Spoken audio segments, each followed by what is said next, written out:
13 जून और 14 जून का दिन सिंह राशि के लोगों के लिए कैसा होने वाला है।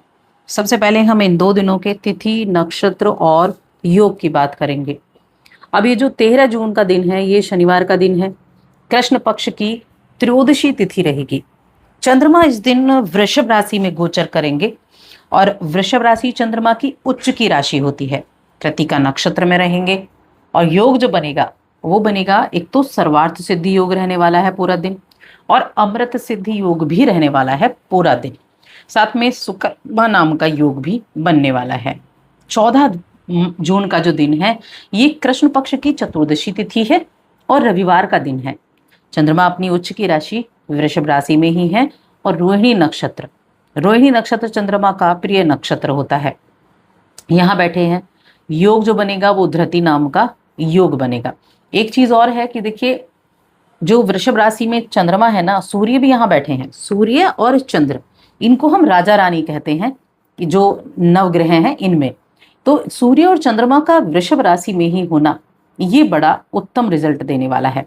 अब इनका प्रभाव कैसे इन 2 दिनों में आपको देखने को मिलेगा, चलिए जानते हैं विस्तार से। तो एक छोटा सा निवेदन है, चैनल पर पहली बार आए हैं तो सब्सक्राइब कर लें। और ये जो चंद्रमा की स्थिति है, ये दोनों दिन एक ही राशि में है, तो हम दोनों दिनों की एक साथ बात करेंगे। अब यहाँ देखें, आपकी राशि के स्वामी सूर्यदेव और चंद्रमा जो आपके 12वें घर के स्वामी भी होते हैं, ये दोनों एक ही राशि में बैठे हैं, वृषभ राशि में। अब ये जो स्थिति है, ये कुछ चीजों पर अपना बहुत ज्यादा पॉजिटिव प्रभाव देने वाली है। उनमें से जो सबसे पहली चीज है ना, वो है आपकी हेल्थ। आपके स्वास्थ्य के मामले में बहुत अच्छा ये समय रहने वाला है। आपका जो व्यक्तित्व है वो भी बेहद शानदार रहेगा, क्योंकि आपके 10th हाउस में ये दोनों ही प्लैनेट्स बैठे हैं, एक राशि के स्वामी और एक 12वें घर का स्वामी। ये आपके किरदार को भी मजबूत करेगा, ये आपके व्यक्तित्व को बहुत चमकाने का काम करेगा। और ये जो स्थिति है, इस स्थिति के कारण आप कुछ ऐसी चीजें हैं जो बहुत अच्छे से करने वाले हैं, और कुछ चीजें सावधानी वाली भी हैं। सावधानी वाली चीजों पर भी बात करेंगे। तो एक तो सबसे पहले आपका आकर्षण हो गया, जो दूसरों को आपकी तरफ खींचेगा। यानी कि होता है ना, व्यक्ति का बर्ताव ऐसा होता है कि दूसरे व्यक्ति उसके बर्ताव, उसके विचार, उसके व्यक्तित्व से खींचे चले आते हैं, तो वैसा ही रहने वाला है। और इस दौरान कोई घर का सदस्य आपकी मदद करता दिखेगा। कोई आपको धन दे सकता है, घर का कोई सदस्य। और ऐसी स्थिति रहेगी कि आपसे शायद हर कोई बात करना चाहे, आपसे कुछ विचार विमर्श करना चाहे, और आपको उनकी बातें सुनने में, उनके विचारों को सुनने में, उनकी मदद करने में बेहद खुशी भी होने वाली है। जो इस राशि के जातक कभी तक सिंगल हैं, उनकी मुलाकात बहुत किसी खास व्यक्ति से हो सकती है। तो इस बात के लिए भी बड़ा पॉजिटिव दिन बन जाता है कि आप अपनी इस तरह की बातों को आगे बढ़ाएं और जान लें कि वो शख्स कैसा है। आप उसके बारे में अच्छे से जानकर तो आप आगे भी बढ़ सकते हैं। इस समय अवधि में धन संपत्ति के मामले में दिन दोनों ही बहुत शानदार हैं। अब एक तो शनिवार का दिन है और एक रविवार का दिन है। और रविवार का दिन बहुत सारे लोगों के लिए छुट्टी का दिन भी होता है, लेकिन सबके लिए नहीं होता है। तो उसी हिसाब से आप इसको मैनेज करना।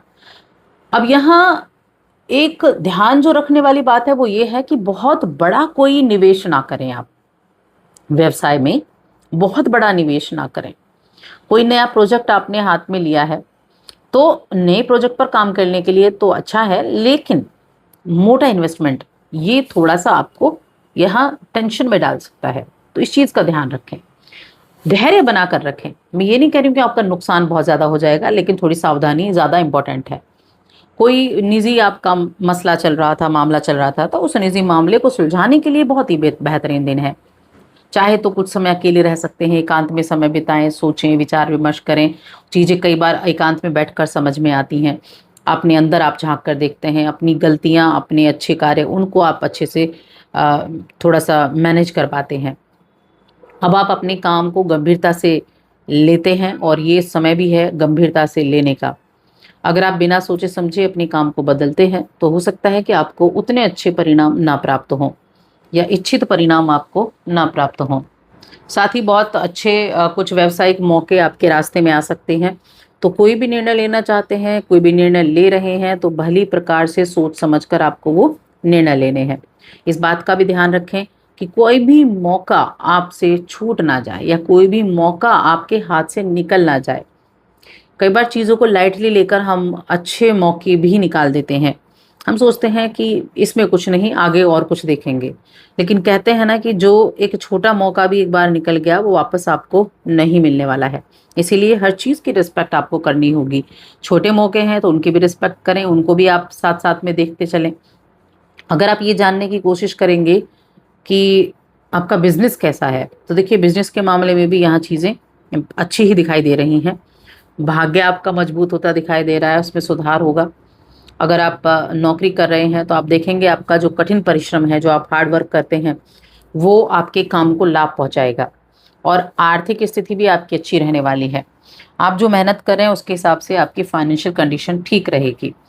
इस दौरान जो चंद्रमा है 12वें घर के स्वामी होकर आपके 10th हाउस में बैठे हैं, तो 12वें घर से रिलेटेड जो भी आप काम करते हैं, मेडिकल से जुड़ा काम करते हैं, स्पोर्ट्स से जुड़ा काम करते हैं, एक्सपोर्ट इंपोर्ट से जुड़ा काम करते हैं, विदेश से जुड़ा काम करते हैं, तो उन मामलों में क्योंकि उच्च के यहाँ चंद्रमा है और सूर्य भी साथ में बैठे हैं, तो उन मामलों में आप बहुत कॉन्फिडेंट रहेंगे। उन मामलों में आप पूरे एनर्जी के साथ काम करेंगे और क्योंकि सूर्य यहाँ पर विराजमान है तो कॉन्फिडेंस तो आपका बढ़ेगा ही बढ़ेगा। लेकिन घर परिवार के बारे में थोड़ा सा सोच विचार रह सकता है।